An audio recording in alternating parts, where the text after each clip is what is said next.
चलते हैं, स्टार्ट करते हैं आज लूसेंट। और लूसेंट का आज हम लोग का कौन सा टॉपिक होगा? Animal kingdom. और एनिमल किंगडम के अंतर्गत हम लोग देखेंगे कि सबसे पहला जो चैप्टर है और सबसे पहले जो किस किस भागों में इसको बांटा गया है, वर्गीकरण इसका है ना, क्लासिफिकेशन। तो क्लासिफिकेशन ऑफ एनिमल किंगडम। तो आइए हम लोग देख लेते हैं क्लासिफिकेशन और एनिमल किंगडम के बारे में। तो एनिमल किंगडम यहाँ से स्टार्ट हो रहा है, तो आज से आप लोग कंटिन्यू रहने की कोशिश करिएगा, बीच में फिर छोड़ना नहीं आप लोगों को क्लास, है ना। चलते हैं, स्टार्ट करते हैं। आइए, जो लुसेंट में लिखा हुआ है उसी पर चलेंगे। ऐसा नहीं कि आप लोगों को लगे कि फाउंडेशन पर आ रहे हैं, सिर्फ इसको अपने भाषा में, आसान भाषा में तोड़े हैं और आप लोगों को लिखते रहना है, कॉपी निकाल लेना है ना। आपको पीडीएफ नहीं देंगे। पीडीएफ इसलिए नहीं देंगे कि आप लोग हाथ चलाते नहीं है। जब हाथ नहीं चलाइएगा तो आपको याद इसीलिए नहीं रहता है, ठीक है। जो लिखाते हैं वो लिखते भी रहना है, और पीडीएफ आप लोग छोड़ देते हैं। पीडीएफ सोचते हैं कि पीडीएफ से लिख लेंगे, लिखते तो है नहीं, है ना। पीडीएफ से लिखा हुआ है सभी। चलिए, लिखा हुआ अच्छी बात है। बहुत कोई नहीं लिखते हैं, तो जो नहीं लिखते हैं तो उसके लिए हाथ चलाते रहना है, साथ साथ में हाथ चलाते रहना है। थोड़ा समय लगेगा लेकिन यहीं पर करते रहना है। फिर जो करना है इसी जगह करना है। रूम पर जाके लिखते होंगे, कहाँ पर लिखते हैं तब? तो कहीं पर लिखते हैं ना, तो वो समय यहीं पर देना है, कहीं नहीं देना है, यहीं पर देना है। जो लाइब्रेरी में देते हैं वो समय यहीं पर देना है, ठीक है। आपको लिखते चले जाना है, सब चीज़ करते चले जाना है, ठीक है। स्पीड में लिखते जाना है, हैंड राइटिंग बनाने की कोशिश नहीं करना है। आपको अपना अक्षर पढ़ने में आना चाहिए सिर्फ। चलिए, एनिमल किंगडम देख लेते हैं। संसार के समस्त जंतु जगत को कितने भागों में बांटा गया है? 2 भागों में बांटा गया है ना। कितने भागों में? 2 भागों में बांटा गया। और पहले भाग को क्या कहते हैं? प्रोटोजोआ बोलते हैं। क्या बोलते हैं? प्रोटोजोआ। और दूसरे भाग को क्या बोलते हैं?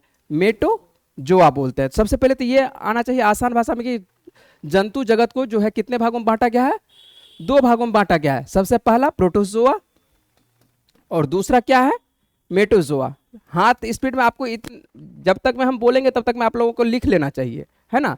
इसके अंतर्गत देखिए, प्रोटोजोआ के अंतर्गत कौन कौन सा जीव आएगा? यह जो है एक कोशिकीय प्राणी आएगा। कौन सा आएगा इसके अंतर्गत? सभी पढ़ा हुआ है, एक कोशिका है ना, बहुकोशिका, सब आप लोगों को पढ़ा हुआ है। एक कोशिका जीव आएगा। और इसके अंतर्गत मेटोजोआ के अंतर्गत कौन सा जीव आएगा? बहुकोशिकीय आएगा। जो लुसेंट में लिखा हुआ है उससे थोड़ा सा 1-2 लाइन इधर उधर जाएंगे, जिससे कि आपको समझाना मेरे लिए आसान हो जाएगा। आप लिख लिए एक कोशिकीय जीव जिसको मेटोजोआ के अंतर्गत आएगा। और उसके बाद प्रोटोजोआ के अंतर्गत कौन सा आएगा? एक कोशिकीय। उसके बाद मेटोजोआ के अंतर्गत बहुकोशिकीय। आगे चले। अब देखिए, एक कोशिकीय जीव वैसे आप लोग को पढ़ा हुआ है, लेकिन एक बार फिर से रिवीजन करवा देते हैं। एक कोशिकीय प्राणी जो आज से क्लास कर रहे हैं उनके लिए भी सुविधा हो जाएगा। एक कोशिकीय जीव क्या होते हैं? ये जीव वैसे जीव इसको कह सकते हैं कि एक कोशिका के बने होते हैं, ठीक है। ये जीव क्या होते हैं? एक कोशिका। सिंपल है कि कितने कोशिका के बना हुआ रहेगा? केवल एक कोशिका का बना हुआ रहेगा, ठीक है। और सभी एक कोशिकीय प्राणियों को क्या कहा जाता है? प्रोटोजोआ संघ के अंतर्गत हम लोग कह सकते हैं कि रखते हैं। सभी एक कोशिका, जो भी एक कोशिका का बना हुआ होगा उसको किसके अंतर्गत रखेंगे? प्रोटोजोआ संघ के अंतर्गत रखेंगे। और इसके अंतर्गत आने वाला जो जीव है कौन सा है? अमीबा है, पैरामीशियम है। कौन सा जीव है? पैरामीशियम है, ठीक है। और किस यदि हम बांटते हैं, क्या कहते हैं इसके, आप कह सकते हैं कि लूसेंट में आप लोग शुरुआती अवस्था में पढ़े होंगे। क्या पढ़े थे? क्या बोलिए जल्दी से। 5 जगत में पढ़े थे। क्या पढ़े थे 5 जगत में? किसके अनुसार से पढ़े थे 5 जगत में? हाँ हाँ, बोलिए। कि क्लासिफिकेशन को जो बांट के चले कि जीव को, पूरी जीव जगत को कह सकते हैं। जीव जगत को जो बांटा गया था 5 वर्गों में बांटा गया था। तो सबसे पहला बांटा गया था, क्या बांटा गया था? मोनेरा। और उसके बाद प्रोटिस्टा। मोनेरा के अंतर्गत क्या बांटा गया था? सभी प्रोकैरियोटिक, ठीक है। और उसके बाद प्रोटिस्टा के अंतर्गत यूकैरियोटिक। और यहां पर देखिए ये अलग है। ये अब किसके बारे में पढ़ रहे हैं? वो सभी जीव जगत था। ये क्या है? केवल प्राणी जगत है। ये इसमें क्या है? उसमें बैक्टीरिया सबका नाम ले रहे थे, है ना। उसमें प्रोकैरियोटिक में किसका नाम ले रहे थे? बैक्टीरिया सबका नाम ले रहे थे, साइनोबैक्टीरिया का नाम ले रहे थे। लेकिन अब यहां पर केवल किसका नाम लेंगे? जो कि एनिमल किंगडम के अंतर्गत आएगा, है ना। अब यहां पर मान के चले कि ऐसा नहीं लेना है कि एक कोशिकीय रहना है तो आप बैक्टीरिया को घुसा देना यहां पर, है ना। तो यहां पर केवल कौन रहेगा? एनिमल किंगडम वाले जीव रहेंगे। तो अमीबा, पैरामीशियम किसके अंतर्गत रहेगा? एक कोशिकीय के अंतर्गत रहेगा। बहुकोशिकीय के अंतर्गत सिंपल है, बहुकोशिकीय के अंतर्गत ये क्या रहेगा? मल्टीपल सेल से मिलकर बना हुआ रहेगा। और जब मल्टीपल सेल से मिलकर बना हुआ रहेगा, सिंपल है कि बहुकोशिका रहेगा। और जो भी मान के चलिए, इसको कह सकते हैं कि सबसे पहले कितने वर्गों में बांटा गया? ये है कितने संघ में? 9 वर्ग में या 9 संघ में कह सकते हैं। इसको कितने संघ में बांटा गया है? 9 संघ में बांटा गया है। सबसे पहला देखिए पोड़ीफेरा, क्या है? पोड़ीफेरा, सिलेंटेट्रा, एनिलीडा, ऑर्थोपोडा, मोलास्का, उसके बाद कॉर्डेटा। थोड़ा आप लोगों को कठिन लग रहा होगा, लेकिन आपके लिए आसान कर दिए हैं, चित्र दे दे के समझाए हैं, जिससे कि आपको आसानी से समझ में आएगा कि पोड़ीफेरा। किताब में आप रटते होंगे, बहुत ज्यादा रटे होंगे, उसके बावजूद भी आपको याद नहीं रहता होगा कुछ दिनों के बाद कि पोड़ीफेरा के अंतर्गत कौन सा आएगा, सिलेंटेट्रा के अंतर्गत कौन सा आएगा, एनिलीडा के अंतर्गत कौन है। अभी तक तो रटते चले होंगे, लेकिन रट के आपको देख के भी समझ में आ जाना कि कौन सा जीव है। चलिए चले आगे, लिख चुके होंगे, लिखते रहना है, ठीक है। मल्टीपल सेल से बने होते हैं बहुकोशिकीय, और उसके बाद इसको कितने वर्गों में बांटा गया है? 9 वर्गों में बांटा गया है। सबसे पहला वर्ग दिखा सकते हैं कि पोड़ीफेरा है, सिलेंटेट्रा है, एनिलीडा है, ऑर्थोपोडा है, मोलास्का है, कॉर्डेटा है। चले आगे, लिखे नहीं, जब नहीं लिखिएगा तो बोलिएगा, रुकेंगे।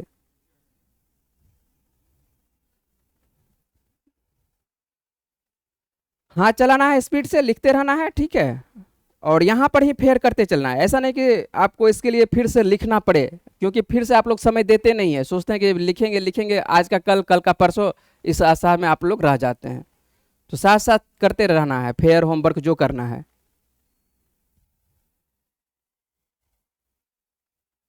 आपका हाथ नहीं चल रहा, याद है? कॉपी नहीं लाए हैं, चलिए। नहीं नहीं आइए, सिर्फ हाथ झुलाते झुलाते आना है, ठीक है, हाथ झुलाते झुलाते जाना है, ठीक है। ये आपको पहले दिन है, आप बोल चुके हैं कि मेरे क्लास में आपको कॉपी सब लेके आना है, ठीक है।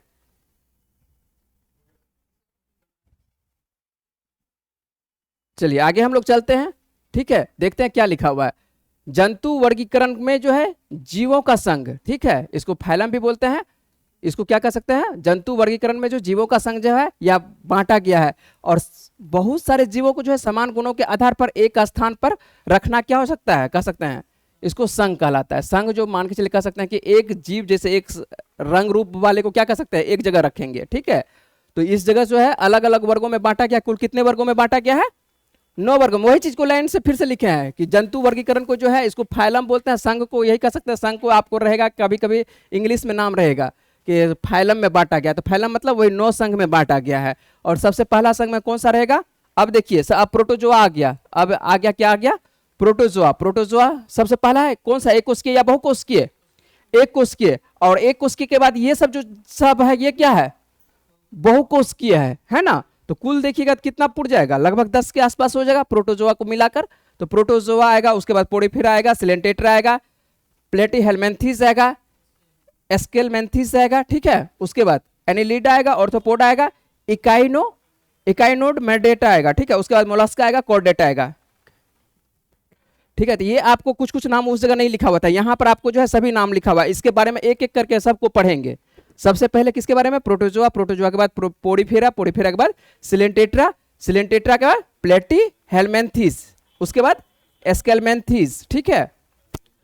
उसके बाद एनेलिडा संघ का पढ़ेंगे, उसके बाद ऑर्थोपोडा पढ़ेंगे, उसके बाद इकाइनोडर्मेटा पढ़ेंगे, उसके बाद मोलास्का पढ़ेंगे, उसके बाद कॉर्डेटा पढ़ेंगे। हम लोग देखेंगे हम लोग किस संघ में आएंगे, किस संघ में आएंगे हम लोग। नहीं पता है तो आगे चल के देखेंगे हम लोग किस, अभी नहीं, आप लोग सीधा नहीं जानते हैं तो कोई दिक्कत नहीं, हम लोग आगे चल के देखेंगे कि किस संघ में हम लोग आएंगे, है ना। लेकिन सभी इसमें चीटी वाला भी आ जाएगा, किसमें चीटी आएगा, ठीक है, हाथी किसमें आएगा, उसके बाद क्या कहते हैं घोंघा जो पढ़ते होंगे, घोंघा किसमें आएगा, जोक किसमें आएगा। सभी जीव को अलग अलग वर्गों में बांटा गया है, तो देखेंगे हम लोग किसमें कौन सा जीव आएगा।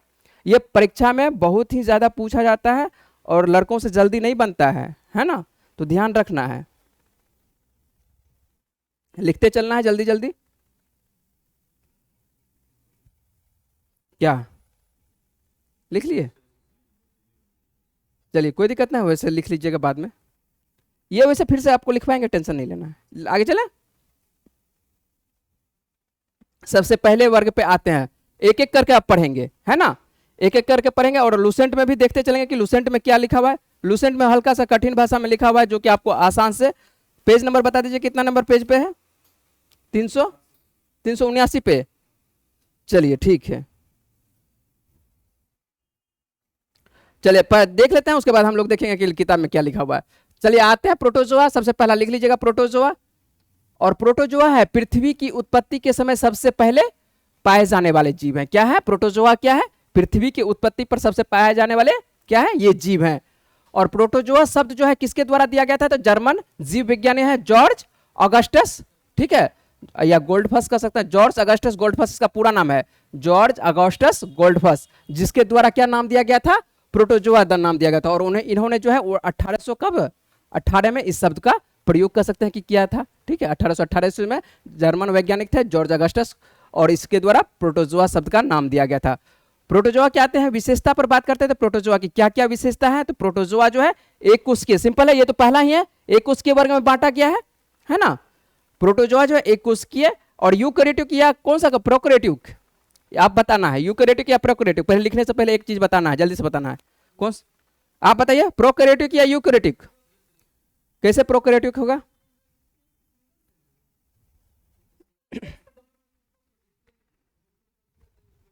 सीधा बोले तो अल्प विकसित रहेगा तो उसको किस में रखेंगे, प्रोकैरियोटिक में। अब जैसे ही विकसित हो जाएगा, एक कोशिका वाला विकसित होगा ना, और एक कोशिका वाला विकसित होगा तो किस में आएगा, यूकैरियोटिक में आएगा, ठीक है, किस में आएगा, यूकैरियोटिक में आएगा। सबको अब देखिए पिछले वाला जुड़ रहा है, तो प्रोटोजोआ जो है एक कोशिकीय है और यूकैरियोटिक सूक्ष्म जीव है। कोई दिक्कत यहां तक ये लाइन समझने में, प्रोटोजोआ जो है एक कोशिकीय जीव है और यूकैरियोटिक का अंतर्गत है, और ये सूक्ष्म जीव है जिनमें कोशिका भित्ति होती है, कोशिका भित्ति होगी, बोलना है हाँ या ना, नहीं होगी ना, कोशिका भित्ति किसमें होगा, आपको बता चुके हैं, प्लांट किंगडम में होगा, जो भी प्लांट किंगडम होगा, और प्लांट किंगडम तो ये है नहीं, है क्या, एनिमल किंगडम, तो एनिमल किंगडम में क्या होगा, कोशिका भित्ति नहीं होगी, कोशिका भित्ति नहीं होगी, इस लाइन को ध्यान रखना, क्या होगा, कोशिका भित्ति नहीं होगी।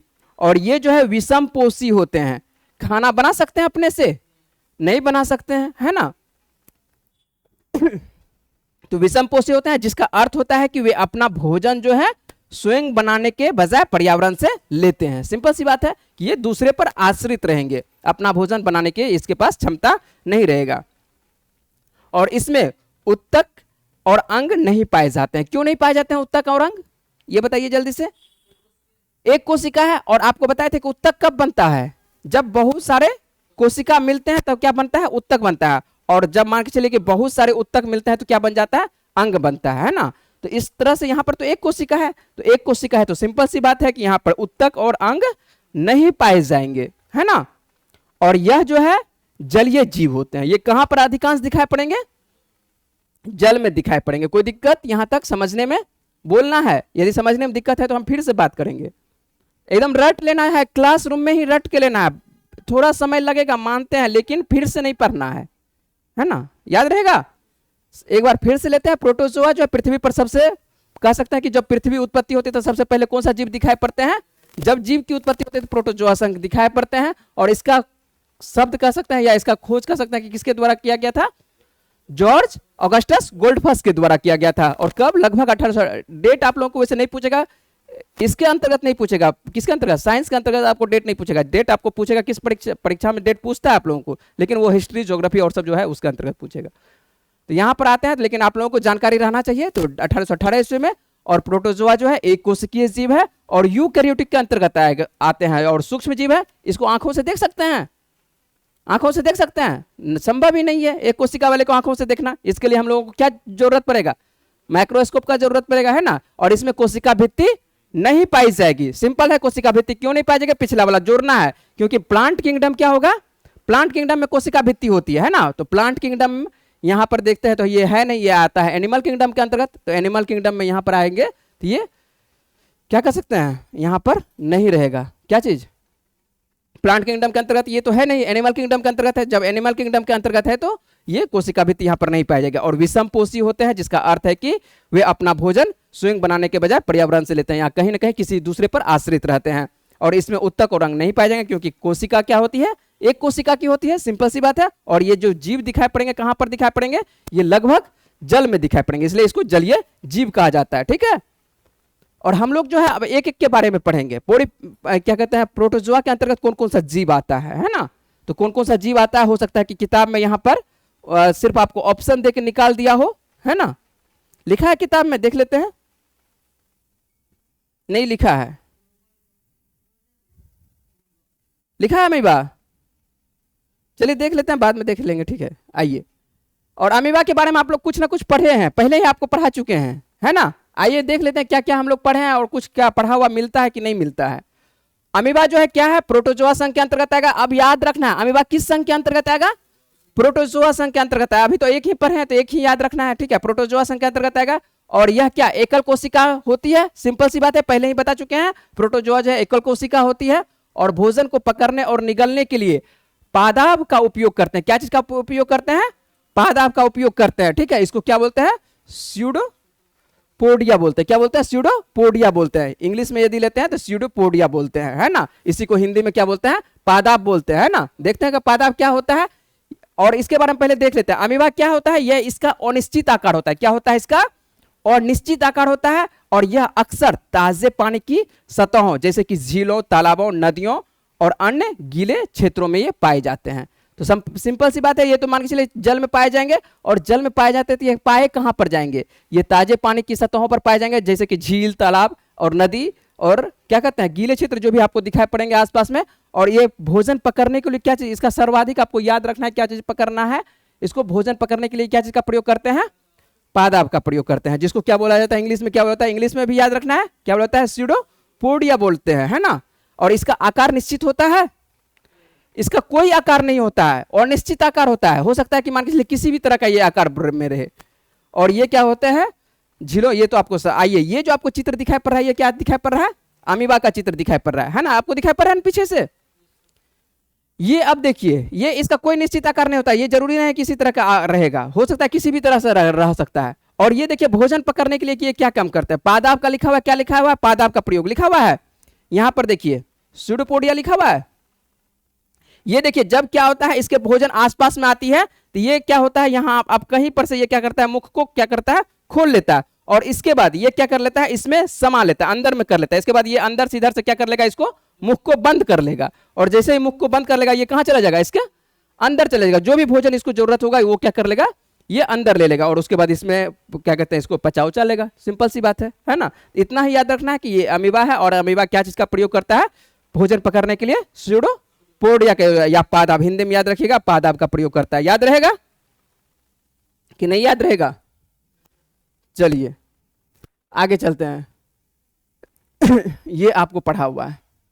अमीबा जो है द्विखंडन नामक जैविक प्रक्रिया के माध्यम से क्या करती है, प्रजनन करती है। क्या पढ़े हैं ये टॉपिक आप पढ़े हुए हैं, सेम यही चित्र है, यही सेम प्लान लिखा हुआ है पीछे में, आपको रिवीजन करवा रहे हैं, कहां पर पढ़े हैं उस चीज को। तो अमीबा जो है क्या चीज से करती है, प्रजनन क्या किस विधि से करती है, द्विखंडन विधि से, जिसको कि इंग्लिश में क्या बोलते हैं, बाइनरी फिजन बोलते हैं। इंग्लिश में भी याद रखना कि बाइनरी फिजन के बाद क्या करता है, ये क्या करती है, प्रजनन करती है। लैंगिक या अलैंगिक क्या होती है, अलैंगिक होती है। सिंपल सी बात है, ये भी आपको लिखा चुके हैं, अलैंगिक के अंतर्गत आता है।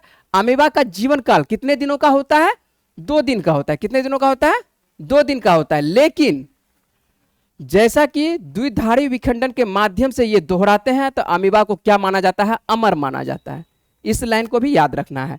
कौन सा जीव ऐसा कल आपको रहेगा परीक्षा में कि कौन सा ऐसा जीव है जिसको कि अमर कहा जाता है, ठीक है। तो अमर कौन सा जीव है, ये जीव कभी मरेगा, मरेगा कभी नहीं मरेगा, होते रहेगा चलते रहेगा, होते रहेगा चलते रहेगा, है ना। इससे क्या करते हैं, ये मान के चलिए आपको बताए थे, इसमें क्या रहेगा, एक में क्या रहेगा, ये रहेगा पेरेंट सेल रहेगा। पेरेंट सेल में क्या रहती है, न्यूक्लियस रहेगा। और न्यूक्लियस में सबसे पहले किसका डिवीजन होगा, न्यूक्लियस 2 भागों में टूट जाएगा। क्या भागों में, 2 भागों में टूट जाएगा, है ना। यहां पर डीएनए कर सकते हैं, डीएनए का डुप्लीकेट तैयार हो जाएगा, है ना। उसके बाद साइटोप्लाज्म डिवाइड, मान के चलिए कि दोनों भाग में क्या हो जाएगा, साइटोप्लाज्म आ जाएगा। साइटोप्लाज्म 2 भाग में टूट जाएगा। उसके बाद पूर्णतः क्या हो जाएगा, 2 डॉटर सेल का निर्माण हो जाएगा। ये आप लोगों को कहां पर पढ़ाए थे, रिप्रोडक्शन में पढ़ाए थे, है ना। रिप्रोडक्टिव जो सिस्टम जब पढ़ा रहे थे वहां पर पढ़ाए थे, है ना, और लैंगिक वाले में। तो वहां पर ध्यान रखना, उसी जगह से ये आ रहा है। कहां पर, अमीबा के बारे में उस जगह आपको बताए थे कि एक चीज ध्यान रखना है। आप वहां पर कोई लड़का पूछे थे कि अमीबा जीव है या पेड़ पौधा है, तो वहां पर हम आपको बताए थे कि जीव है या पेड़ पौधा, आपको अभी याद नहीं रखना है। उस वक्त हम बताए थे, सिर्फ आपको याद रखना है, क्या रखना याद था कि किस तरह से ये, कौन से विधि से ये प्रजनन करती है। लेकिन अब आपको बता रहे हैं ये क्या है, कौन सा जीव के अंतर्गत आएगा, एनिमल किंगडम या प्लांट किंगडम के अंतर्गत, एनिमल किंगडम। इसलिए बोले थे कि एक जब तक आप पूरे तरह से चैप्टर में रहिएगा नहीं तब तक आपको याद नहीं रहेगा। तो धीरे एक ही दिन सभी चैप्टर को करना संभव नहीं है, धीरे धीरे करना है, उसके बाद आपको पूरा समझ आ जाएगा बायोलॉजी। और देखिए जब पढ़े थे, कब पढ़े थे रिप्रोडक्शन, वो लगता है कि लगभग 1 महीना हो चुका है पढ़ा हुआ, है ना, 1 महीने के बाद फिर से ये आ रहा है, तो याद रहेगा ये। चलिए आगे चलते हैं। और अगला जीव हम लोग ये कौन सा जीव पढ़ रहे हैं, सबसे कौन सा संघ पढ़ रहे हैं, प्रोटोजोआ संघ पढ़ रहे हैं। और प्रोटोजोआ संघ के अंतर्गत पढ़ रहे हैं दूसरा जीव पढ़ रहे हैं, कौन सा जीव पढ़ रहे हैं, पैरामीशियम पढ़ रहे हैं, ठीक है। और पैरामीशियम देख लेते हैं, पैरामीशियम क्या कितने कोशिका का होगा, एक कोशिका का, सिंपल सी बात है, एक कोशिका का। यूकैरियोटिक या कौन सा कैरियोटिक, प्रोकैरियोटिक, यूकैरियोटिक होगा, है ना, इसलिए इन्हें जो है प्रोटिस्टा जगत में रखा जाता है, ठीक है, कोई दिक्कत नहीं। प्रोटिस्टा आप लोगों का अभी ध्यान नहीं रखना है, यदि नहीं याद रखना है तो कोई दिक्कत नहीं है, ठीक है। सीधा आपको याद रखना है कि एक कोशिकीय होता है, यूकैरियोटिक होता है, प्रोटिस्टा वाला संघ आप शुरुआती अवस्था में पढ़ चुके हैं। इसका आकार देखिए, इसका आकार फिक्स होता है।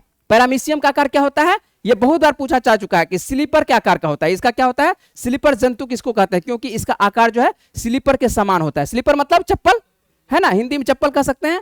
पैरामीशियम का आकार किस प्रकार का होता है, यदि आप यहां पर नहीं तो लिख लीजिएगा, स्लीपर यदि आप आता है तो ठीक है, नहीं तो लिख लीजिएगा, क्या लिख लीजिएगा, चप्पल के आकार का, हाँ ठीक है, तो ये चप्पल के आकार का होगा। और इसके पूरे शरीर पर क्या होगा, बाल जैसी संरचना पाई जाती है। क्या पाई जाती है, बाल जैसी संरचना पाई जाती है। और इस बाल को एक स्पेशल नाम से पुकारते हैं, किस नाम से पुकारते हैं, सीलिया के नाम से पुकारते हैं। और सीलिया की सहायता से ये क्या जीव क्या करता है, चलता है, क्या करता है, सीलिया की सहायता से ये जीव क्या करता है, आगे बढ़ने, आगे धीरे धीरे क्या होता है, बढ़ती है।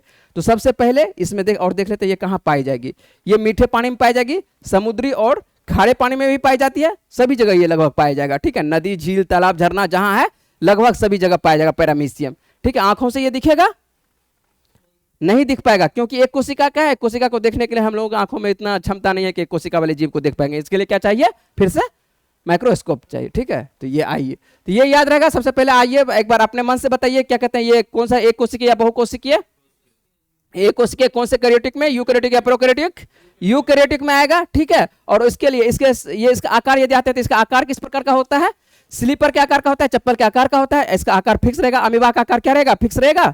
अमीबा का आकार अभी 2 ही पढ़े हैं, तो अमीबा का आकार फिक्स नहीं रहेगा, जबकि इसका आकार फिक्स रहेगा। और इसका आकार जो किस प्रकार का होगा, पैरामीशियम का चप्पल के आकार का, जबकि अमीबा का आकार अनिश्चित आकार का रहेगा, किसी भी प्रकार का वो हो सकता है।